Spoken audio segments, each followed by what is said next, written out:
hanging out here with Griff Hamlin, right? Marty Schwartz. Thank you. Let's see, guitarjams.com. Bluesguitaranleashed.com. But who's keeping track? Who's keeping track? Who's keeping track? It's funny, Griff and I are in the same field, so we get, a lot of the same kinds of questions, but we're two different human beings. Totally. Obviously, I am not you. I don't have the hat, so clearly. No, I got the hat. But what I was thinking is, sometimes I'll get an email from someone and they'll mention you. Right, and vice versa. And vice versa. Happens all the time.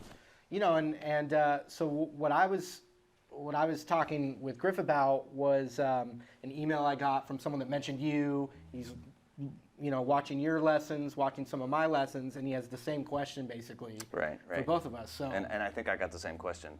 You probably the same. I got the email the day before. So, yeah. And I think I've obviously gotten this question a lot of times, and it's about the string bending. Totally, yeah. And I mean, there's so many. In my mind, there's so many possibilities of why someone's not getting a clean sound out of their string bend. Yeah, there's huge. I mean.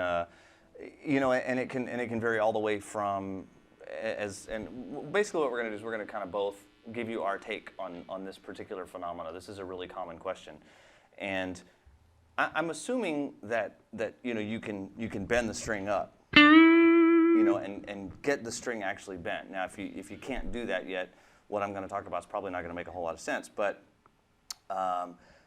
What happens a lot is, and it's hard to make this mistake and show this, but if you bend a note up, there's all this other extra sound that can happen. Right. Or when you let go, you prang the other string, or whatever like that. So a lot of people ask me, and obviously ask you, what do you do about that? So here's my 2 cents on the subject, Griff, and do it. And you can tell me. For me, it's actually all in the right hand, because if you watch my right hand, what you'll see is this whole squishy, fleshy, whatever part of my hand, and I drag my pinky on the strings all the time too. So whenever I'm playing, if I do a bend, what you can't see is my right palm is touching the 6th, 5th, and 4th strings. So when I release this, nothing else can happen. The other thing is you can see my first finger. Well, I bent, say, with these 3 fingers. So you see my first finger, feel that, it's really floppy. Wow, that is floppy, Griff. It's very floppy, okay? I never wanted to admit to being floppy until right now. So this right here, very floppy, it's just deadening. So as my pinky comes down, in the event that I kind of prang something or I make a mess in there somewhere, I got these 2 fingers, I got this finger. These 2 are actually touching the 3rd string, although just barely. They're kind of my helper fingers. And my first finger is touching the 3rd and the 4th string. Plus I've got my palm, the heel of my palm on those 2 strings. So I pretty much come from a place of this. Like when I play, it's pretty much all the time, palm, fingers, everything is on the guitar. So if I don't do anything, I get no sound. Right. And this comes from being a metalhead in the 80s when you used to play with, you played a guitar amp that had so much distortion. I used to call it Beat Your Mother distortion. It was like, right. Well, as soon as you stop playing on those amps, they squeal. They squeal. Right. They make all these terrible feedback sounds, right? So you just get really used to keeping, it's like you don't play those amps, you control them. And so it was just this, this constant fight to keep from getting feedback and all that kind of stuff. So same thing happens, when you play blues, you just, you crank your amps up really loud and they overdrive, and it's a different kind of overdrive sound, but it's an overdrive sound nonetheless. And so when you want to get rid of the hum, you want to get rid of the squealing, you want to get rid of all that stuff, it's this. I'm just kind of at a more closed position all the time. So that's where I come from on it. So Okay, I'll give some 2 cents. Why don't you share? One thing when I see those emails, I do actually, the first thing I think of is the picking hand. Like, that's probably one of the issues in my mind. And another thing I think about is, possible that, maybe the string action could be too high off the guitar. Sure. And it's difficult to play. I think maybe one thing I'll talk about, I noticed you, Griff, were using your pinky in the bend, and I can't do that at all. So Well, yeah, that's not no, everybody does that. Yeah, and so that's sure. that's where individual things come in because you know, like if I'm bending on the pentatonic, that B string bend, I will use my pinky when I'm playing through the scale, but if I bend it, I switch to my ring. Switch to your ring. But you can do the same.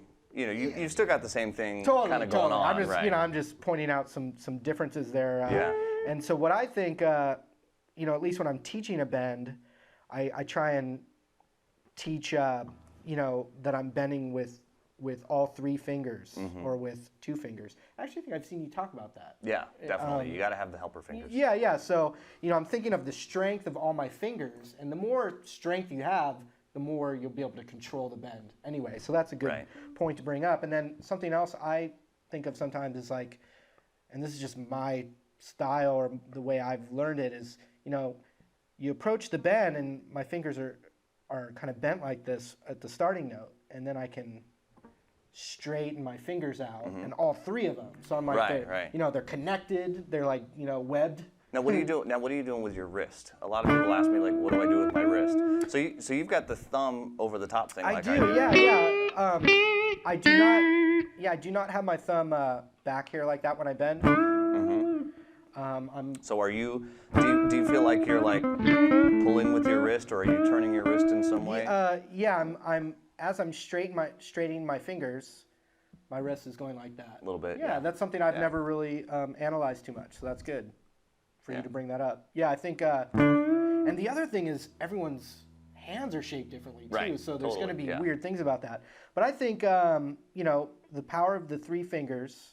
And then straightening, you know, my fingers are arched down onto the note, and I can straighten my fingers. And then as I bend more, you can even just looking at my arm, if I need to bend more, my elbow kind of starts to come out for strength, and I'm rotating my wrist like that. Yeah.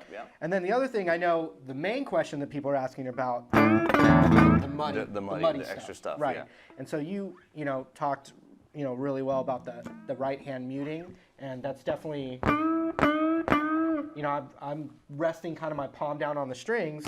Obviously, I'm not resting it on the string I'm bending. You're right. But that's an art. That's very much so. And there's also something that I've noticed with the new age of the internet and questions about learning guitar. When you and I learned guitar, we didn't have instant access to all this stuff, right? Right. So these people see the lesson, they want to do it right away, but they don't realize that part of it is just time of playing a lot. Well, you know, I go through this with everybody at some point. As I have to say, you have to figure out, you know, you're genetically predisposed to work your hands in a certain way. And I really, really believe that, where if, you know, what works for me or what works for you is not exactly going to work for the next guy. And so on a situation like this, bar chords are another example where this comes up. We could probably spend an hour talking about bar chords. Yeah. But, you know, just because I'm able, you know, with my right hand, just because that works for me, doesn't mean that that's going to be the perfect solution for the next person. Some variation of it is going to be. Right. And at some point, you know, you're going to have to get a feel. I don't know anybody who doesn't use that right hand to mute to some degree. I can't think of anybody I know that plays professionally or otherwise that doesn't at some point get to a position where they're using that right hand to some degree. And you can answer this question as well. They don't know if their fingers should be over the string above. I think that's one of the main questions. Okay, is the string above the bend. So I find that my fingers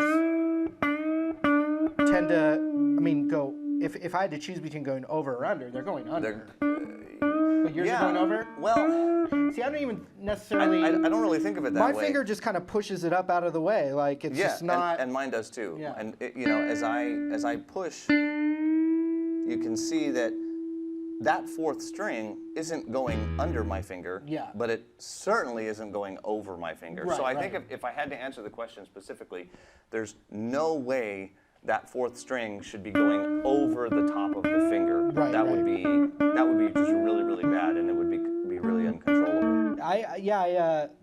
For me, it's just, Yeah, I mean, it's just touching it, but it's Yeah. not. It kind of pushes it out of the Yeah, way. it pushes it out of the way. Yeah. So you're not necessarily trying to dig over or under, and that's where I think the string action might play into it. Because if you got really It high might, action, if your action was really high, and it'd be you're tough. not that experienced at it, your finger may kind of dip under or something along those lines. But yeah, I've seen it, and I've even got like some YouTube like video responses before on that very thing. So Yeah, I thought it cool. was a good.